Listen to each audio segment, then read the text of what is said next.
Okay. Good afternoon, everyone. Welcome to this afternoon session. We're going to have a very special presentation in a moment from John Boland. I'd like to acknowledge, first of all, that we're meeting here today on the traditional lands of the Kaurna people of the Adelaide Plains, and we pay our respects to their elders, past, present, and emerging. And now, John, although he looks like a young whippersnapper, is actually just retired after how many years at UniSA? 26? Maybe 30? Depends how you count it. 30-odd. Well, it depends how you count it. It depends on how you count it. Anyway. Yeah. So I've known John longer than I've known John, because John is one of those people that everyone recognises around the campus, even before they know who he is. And I certainly did when I moved to UniSA 14 years ago. He's famous around campus, obviously. But John is one of those people who's just an all-round nice guy. I've never seen him not with a smile on his face. He's helped out hundreds of students. He's been a fantastic contributor to the university and to the school and division and academic unit. And so we're going to hear a little bit from John about his journey from casual tutor to professor. And I'll hand it over to John. Thank you very much. Namani. And I was very privileged to work on an ARC Discovery Indigenous Researcher grant as the only white fella. And the leader of the project was Professor Uncle Lewis O'Brien. And Uncle Lewis and I spent many hours, days, weeks, months discussing the interplay between Indigenous knowledge and white fella knowledge in areas such as climate change, revegetation, and fire management. And during that time, at one stage, I can't remember exactly when, Uncle Lewis gave me a designation, Kultaman, or Sleepy Lizard Man. And so I guess that is my totem. Okay, this is not me, by the way, but here's a bookie's penciler. What does a penciler do? Well, they keep track of all the bets that are made on all the horses in a race.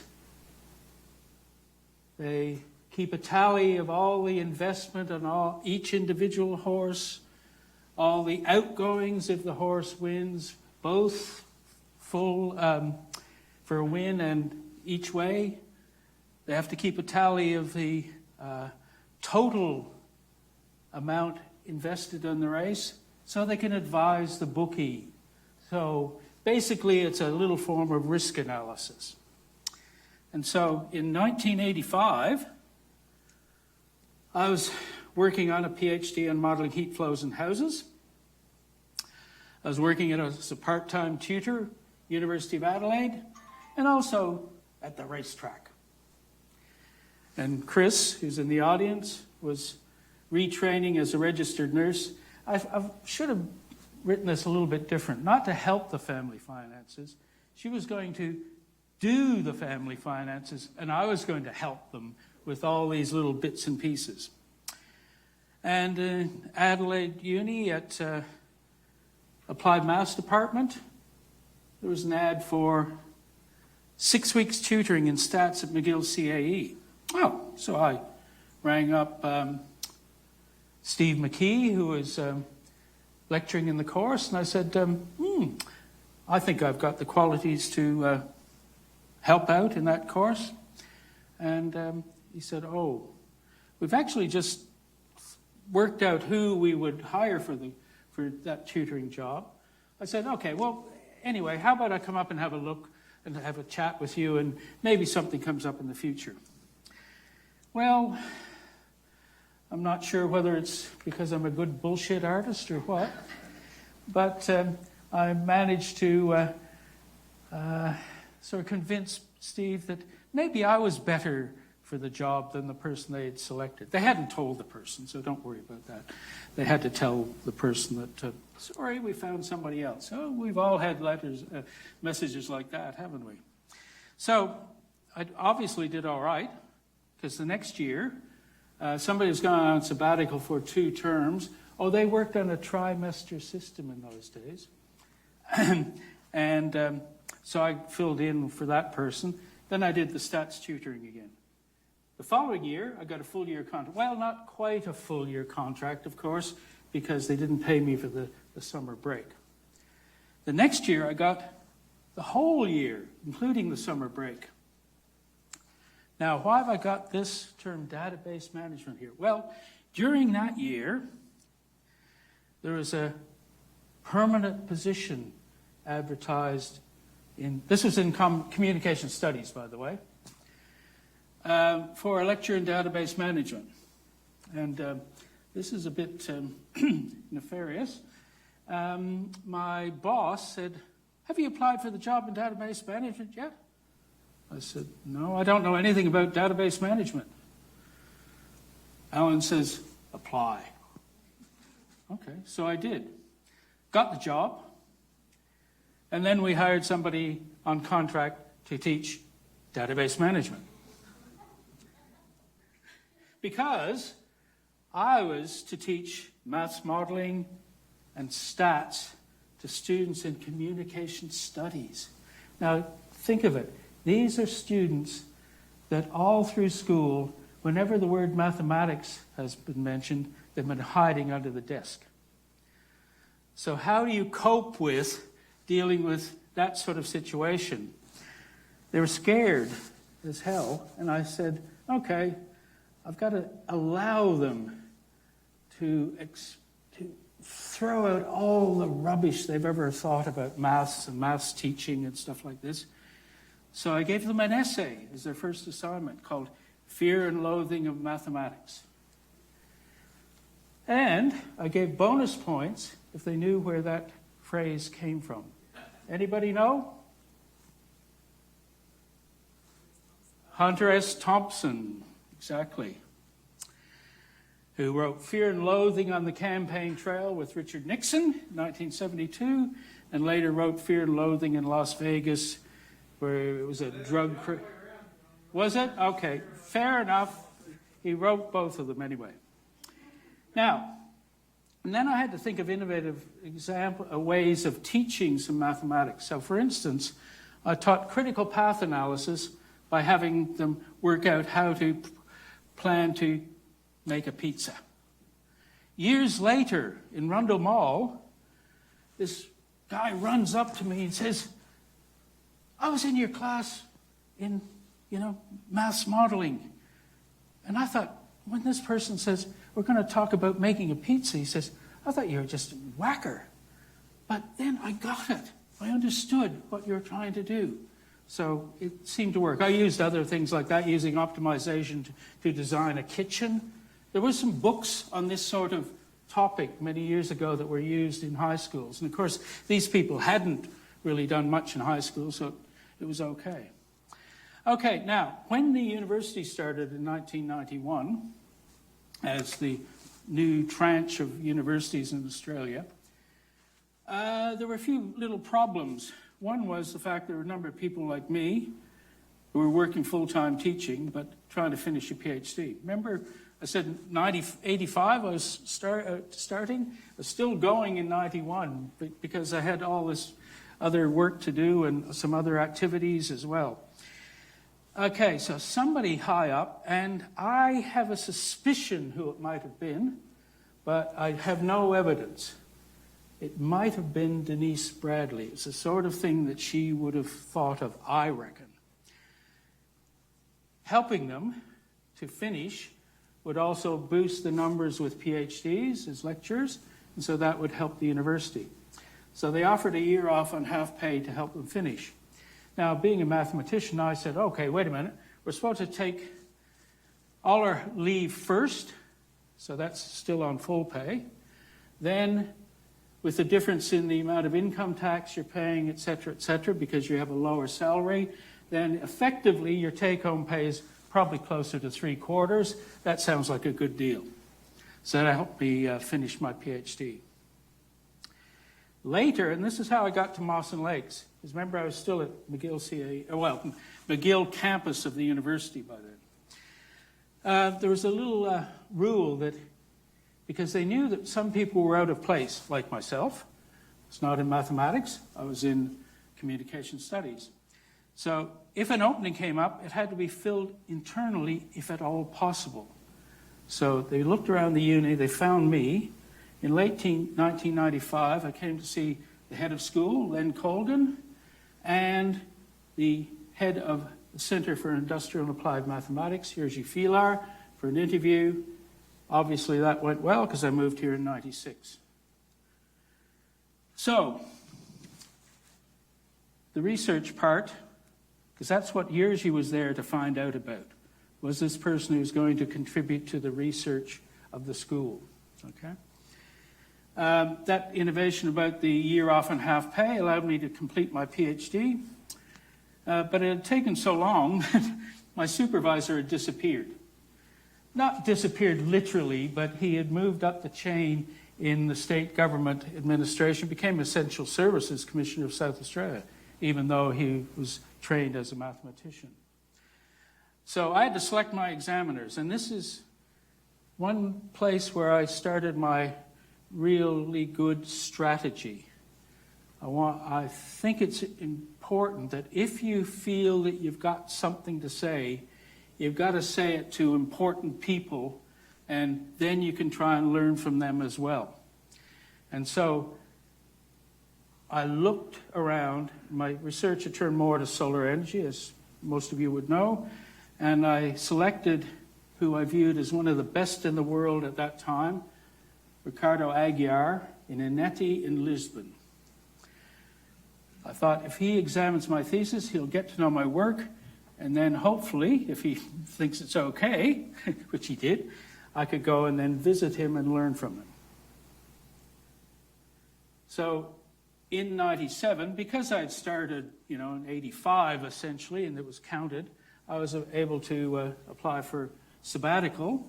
So I did something a bit different as well. Normally, especially at that time, I can remember Len Cole said, "You want to go to 5 different places?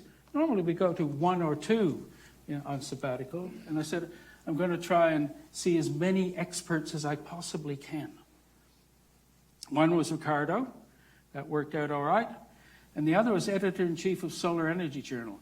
Because my supervisor had disappeared, I actually had a single author paper in Solar Energy Journal as a PhD student, which was a bit wild. And I went to see the editor of the journal, Terry Hollins, also happened to be at the University of Waterloo, which I attended in Canada, so it was also good that way as well on a personal basis to go back there. Turned out he had a problem that needed a mathematician. It was to do with diffuse solar radiation modeling. And I'll talk much more about that in a minute. I'd like to talk about mentoring too.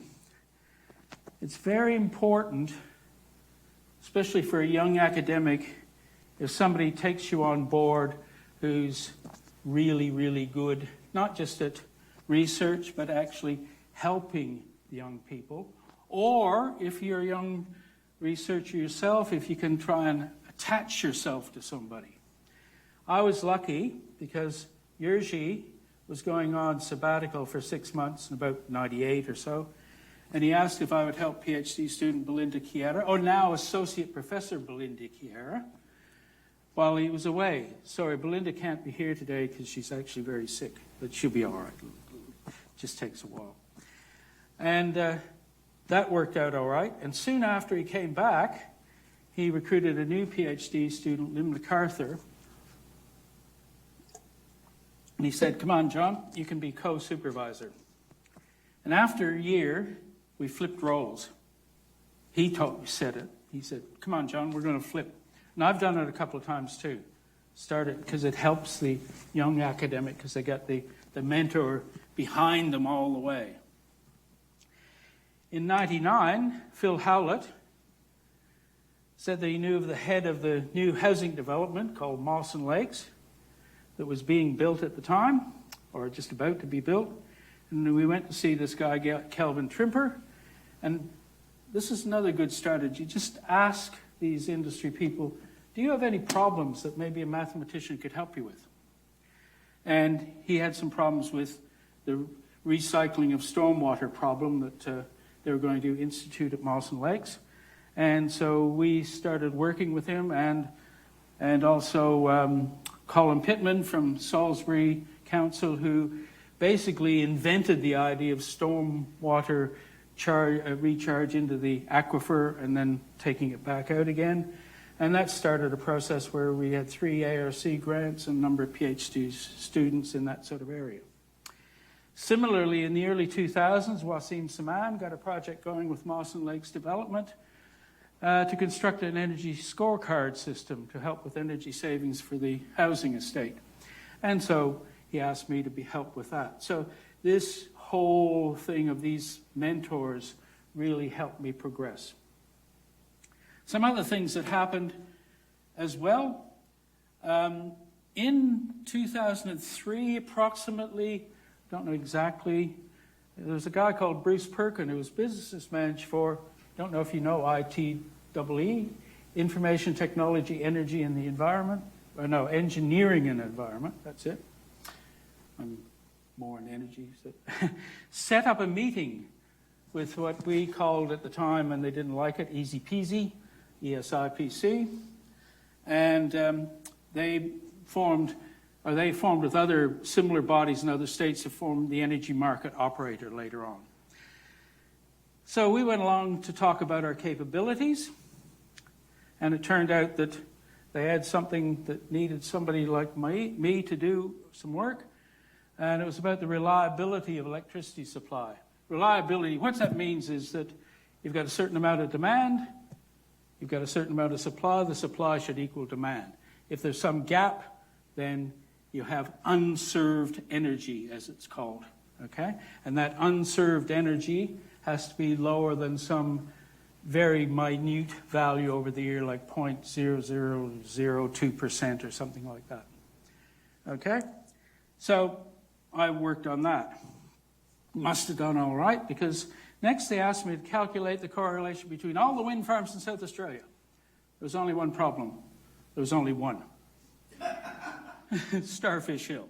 But we did have wind speeds at other places where we were going to build wind farms, and I got a power conversion model to estimate what would come out of those places, and then worked out the correlation between all the wind farms. Turned out it was extremely high,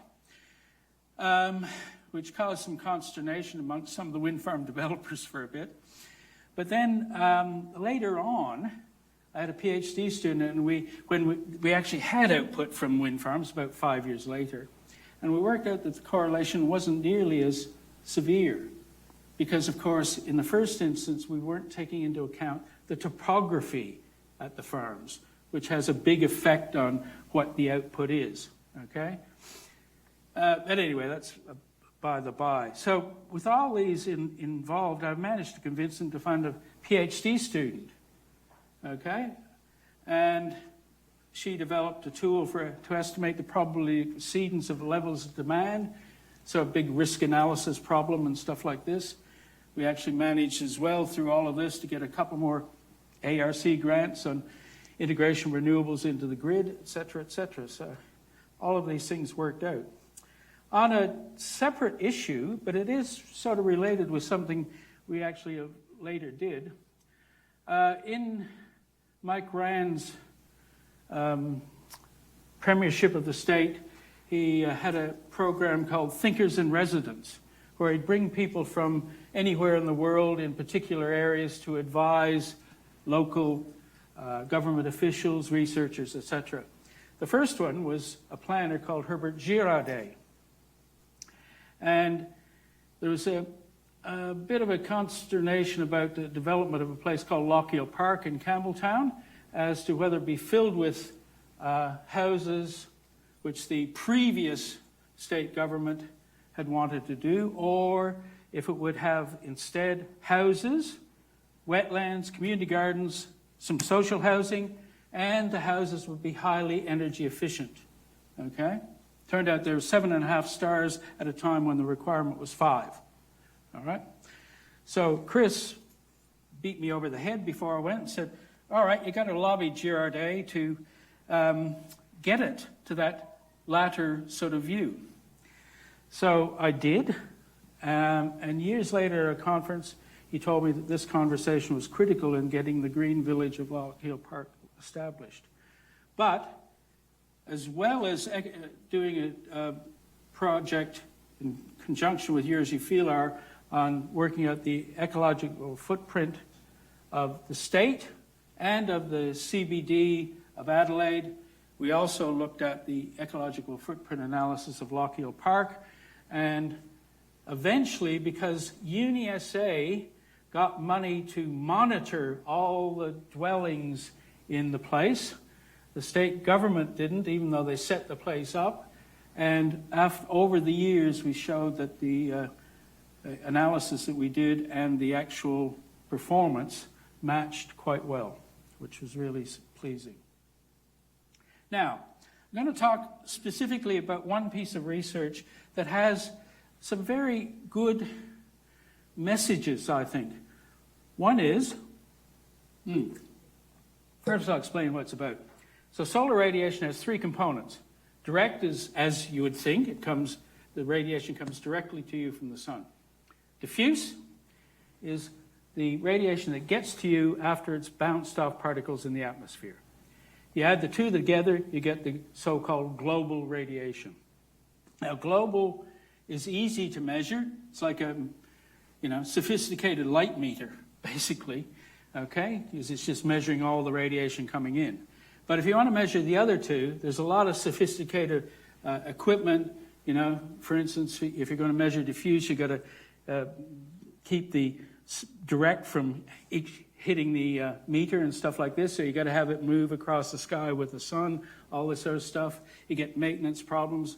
I was recently in Seville at the university there, and the guy I was working with had a weather station up on the roof, and we went up 3 times in the 2 weeks I was there to recalibrate the measuring systems for diffuse and direct. So many locations measured global, but many applications need the other two, okay?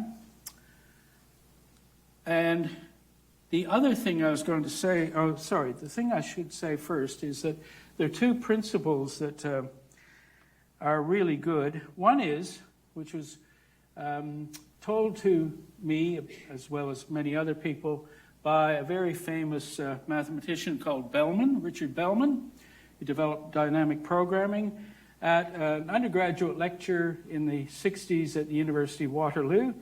And he said, if everybody's looking at a problem in one way, if you look at it from a different direction, maybe you can get a lot more information out of it. The second one is something that I've taught first-year statistics students or people doing stats for the first time. Look at the data. Before you try and do anything, have a look at the data. The people who tried to predict the diffuse from the global in the first instance did not look at the data. This is what it looks like. Now, it's derived variables, not diffuse and global. Diffuse fraction is just the diffuse radiation over the global radiation. So the fraction of the global that's diffuse. This is hourly data, by the way. Clearness index just means how clear is the sky, okay? So 1 means it's perfectly cloudless. And you can get some enhancements, but we'll not talk about that at the moment. You can ask me later on. So if you look at this, look at the data, and you think, I want a nice model through it, well, probably it's going to be a curve. But that's not what they did. Everybody before me, so this is a really simple thing, but everybody before me put piecewise linear model through it, okay? And there's problems with that because, of course, you got to figure out, what do I do? What do I do about estimating where these breakpoints are? Okay? Now, you could use optimization and stuff like this, but they didn't. They just said, 0.3, 0.75, blah, blah, blah, that sort of thing. What we did is we got this curve. Now, it wasn't just a simple curve-fitting exercise. In the first instance, it was. This is a decaying logistic function, okay? But we did some very rigorous sort of things as well to sort of show that that was sensible. We used a non-parametric transformation of the data to stretch it out, fit a line through it, because then it was in the form that you could fit a line through the data, and then back transformed it, and it looked like this. And we tried that for a number of stations just to verify that this was sensible. So that worked all right, and that was with a PhD student called Barbara Ridley. Okay, and then, well, what's the next thing you do? You think, well, you're not covering up all this extra scatter. You should add some other predictive variables. Now, the one thing I thought was that we want to use this model in places where we don't have to measure other variables. We'd like just to have the global radiation and predict the diffuse, and then from that we can also predict the direct as well. So we worked out, we'll add some other variables, but only ones that are calculable. I'll show you them in a minute, but this is what it looked like in the end, okay? Now, once again, we did this in a much more rigorous method rather than just one location or anything like this. A guy called John Spencer was at CSIRO in the mid-'80s, said that the models, like those piecewise linear, they were developed with data in the northern hemisphere. They didn't actually work in the southern hemisphere at all very well. So we picked a bunch of southern hemisphere locations, a bunch of northern hemisphere locations, fitted the data in to start with, and saw that everything seems to fitted the models in, so they seemed to work all right, and then we sort of took all the data from all the places, put it all in one big lump, and then took a training set and a testing set, the standard sort of statistical procedures to show that this was sensible. So this is what it's like. The KT, little kt is the clearness index, AST is the apparent solar time. Solar time is different from clock time. Alpha is the altitude of the sun. Big KT is the clearness index over the day, and the psi is a persistence measure. Now, usefulness. There's not much sense building something if it's not going to be of any use. So this is used by the Bureau of Meteorology, or a variant of it, for its gridded solar data. The Bureau of Meteorology measures the three components at about 10 stations throughout the country. Couldn't do the whole country, it would be just enormously costly. The rest, it uses satellite images and a model to predict the global on a gridded surface over the whole country, 5 kilometer by 5 kilometer, and then they use a variant of the BRL model to predict the other two components. And as I say, if you're going to build a solar farm in Australia, you'll get the BOM data derived like that, and then you'll decide whether or not it's a sensible place to put your solar farm.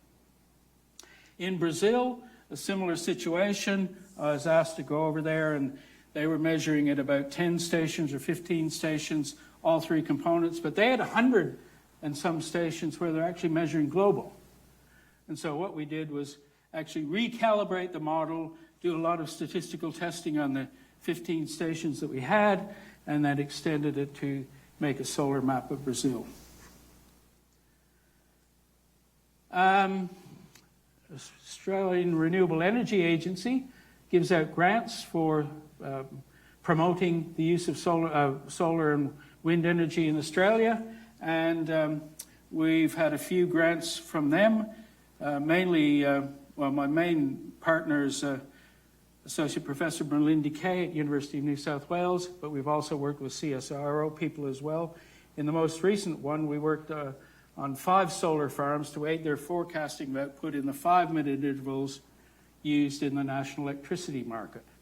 Because when solar and wind farms started, there were only a few, and AEMO, the energy market operator, decided that they could take care of all the forecasting for these small number of farms as to what they expected the output would be over the next 5 minutes. But now there's hundreds, lots anyway. There's hundreds if you count really small ones.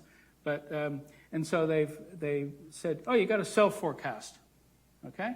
But these solar farms, they've got 2 components in terms of personnel. They've got the people that build the thing, and they've got people who work in the financial markets. They don't really have anybody that works in modeling. Okay, so they had us do some of that. I also work with the International Energy Agency. In about 2013, I visited Jan Remond in Basel in Switzerland. He runs a thing called Meteonorm, which does a similar thing to the Met Bureau stuff, but throughout the world. Not on a...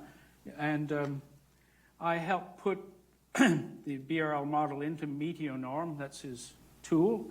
And he said I should see about getting nominated by Australia for an IEA, International Energy Agency, task on solar resource assessment for high penetration PV.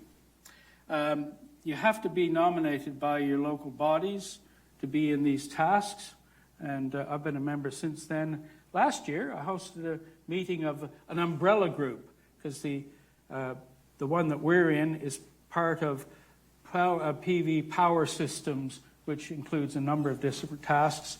We had a meeting here last year at Mawson Lakes. What do we do in this task? Resource assessment and forecasting to help government bodies. When I say government bodies, it's often, bodies that work for governments rather than, say, politicians in particular, okay? We also work on a thing called firm power from renewables, which basically means trying to work out how you can get 100% 24/7 from renewable energy systems for electricity. And also agrivoltaics. One of the things, and we get the good old David Littleproud as an example saying, oh, we're going to take up all the agricultural land in Australia for solar farms. We won't be able to have any agricultural production. Well, look at this. Sheep under a solar farm, and they actually there's been studies showing that the productivity of the sheep is actually enhanced because they can get into the shade on a hot summer's day, whereas they couldn't before. There's also horticultural systems as well that can be used. Recently I must explain. I mentioned the Energy Market Operator. Okay, there's three bodies in Australia. There's the Energy Market Commission. They make the rules about electricity supply and the NEM in Australia, the market. The Energy Market Operator operates both, and the Australian Energy Regulator makes sure that all the rules are followed. Okay, so there's three different ones. And they've had a current project to examine. Remember I mentioned the reliability standard before? Well, one of the people that worked at ESIPC all those years ago, he's now with the Energy Market Commission. So when they had to think about whether the standard should be changed because of all the renewable energy into the grid, he said, we need somebody to help John. So I first took the problem to a thing that's really, really good called Mathematics and Industry Study Group, where once a year companies can bring problems and have them worked on for a whole week by mathematicians for a paltry sum. I've actually told them to increase the sum, but they won't do it. And so I took it there to get some ideas, okay, scoping the project, and then worked on contract for them, principally on this thing called dark doldrums, or in German, Dunkelflaute. So basically this means you're trying to figure out, are there periods over a few days where the combined solar and wind is not going to be enough to even get to a minimum standard, okay?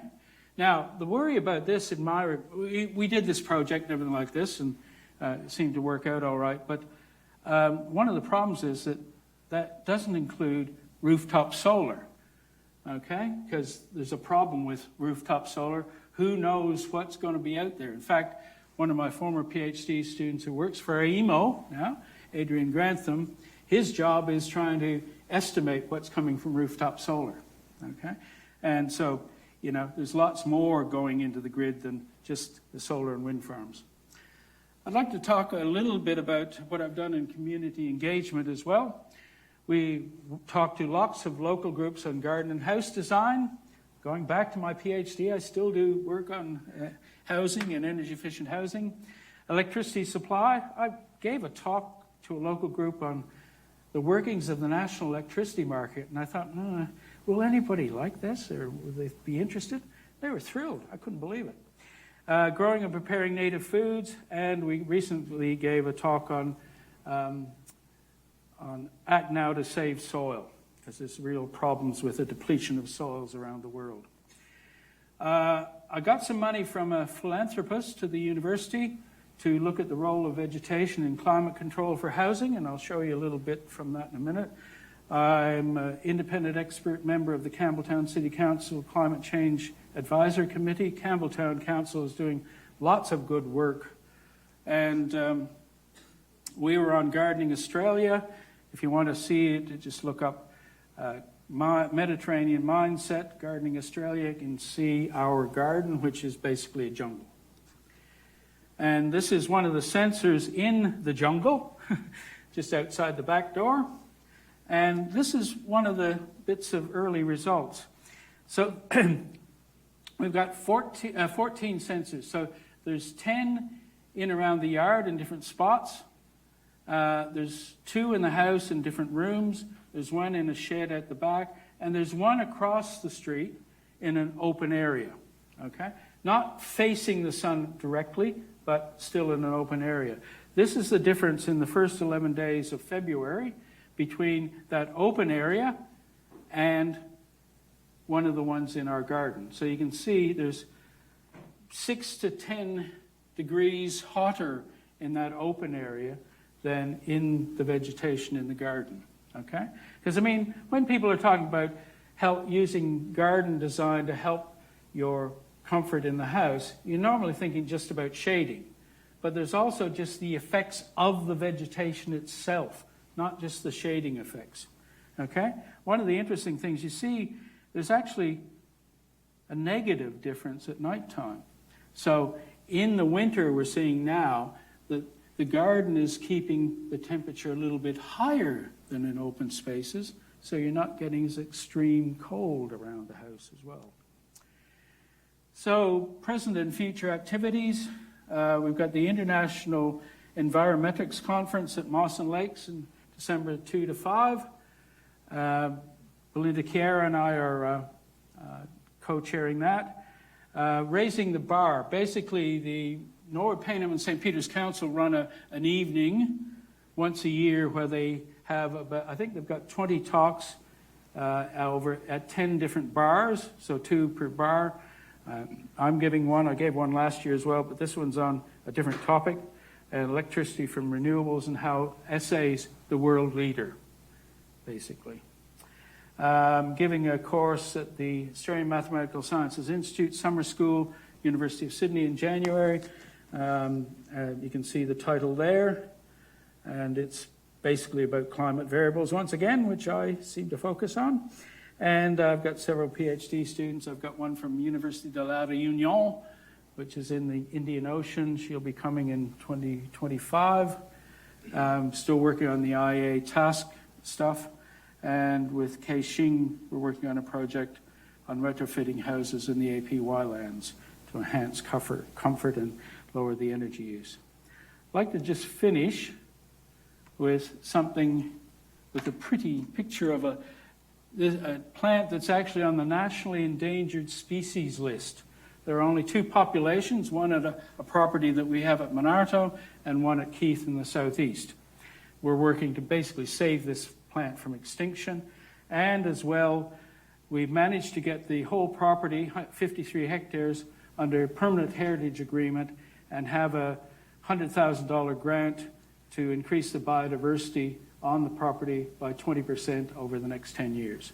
And so I'll just leave it there just to show that we do other things other than just be around the uni. Thank you.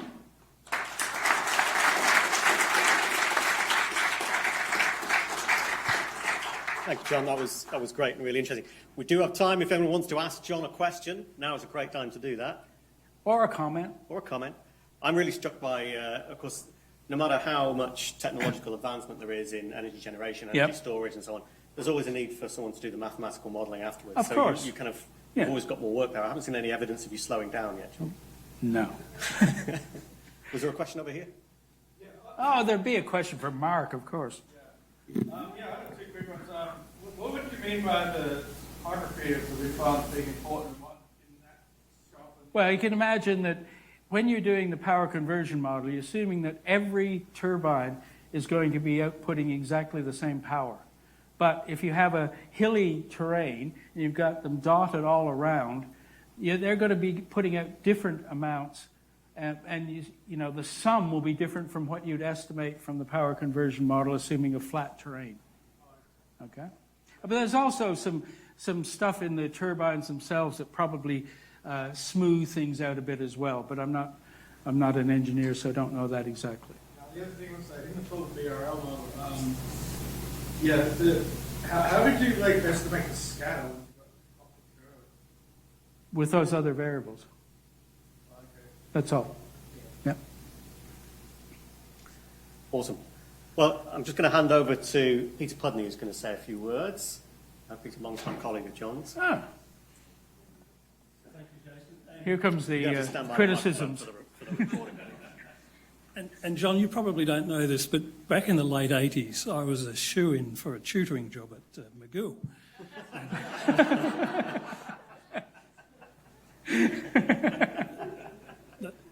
I was thinking about what I was going to say. And, Well, that's a good one. and You don't know anything about database management, do you? And I was going to talk about some of the things that John had done, and he and Chris in the community and so on. But he's covered it really well, and I think it's amazing that if you look at the impact that he's had, both in the university, all his PhD students, and I presume your undergraduate students have learned a bit apart from just pizza making, but also on the world stage with solar prediction models that are being used internationally and by the Bureau of Meteorology. The stuff that he's done, that he and Chris have done with their garden and their house, really showing that you can live sustainably in a community. So one of the things that I thought was particularly cunning strategy was to buy a Datsun Sunny as your car so that you never feel inclined to drive it. Very environmentally friendly. Look, John has obviously had a huge impact, not just in the university, but in the community and in the world. And he can explain how the electricity system works, which is all just amazing. So I think, had I been that person that had missed out on the job at McGill, I wouldn't be feeling too bad right now. So thank you very much, John. Thank you. Okay, that's nearly everything. I just want to thank John again, both personally and also on behalf of STEM Exec. I see Jackie's up at the back there waving. For all your work over the years, you've been a great colleague and a great contributor. And it's been a hell of a lot of fun. And many more years to come, I hope. Yep. And so please all join us in thanking John, and we're going to go over to Charlie's for drinks and notes. Thank you, John. Thank you. I had a question. Go ahead. So when did you start wearing Hawaiian shirts like the left? These are not Hawaiian shirts, it's Chili's. Bright colors before the McGill CAE. So it's always been like, well, you got to think, I've had this little feeling that, okay, as a mathematician, you've got to be a little bit eccentric, otherwise people will just think you're dead boring and won't listen. So, in fact, there was one person, I'm pretty sure I know who it was too. I can't remember their name, but I used to teach both semesters in health sciences, stats and research methods. First semester was for podiatrists, physiotherapists, and human movement students. Second semester was for pharmacy students. And there was one person that every time I came in the pharmacy lectures, I could see him looking.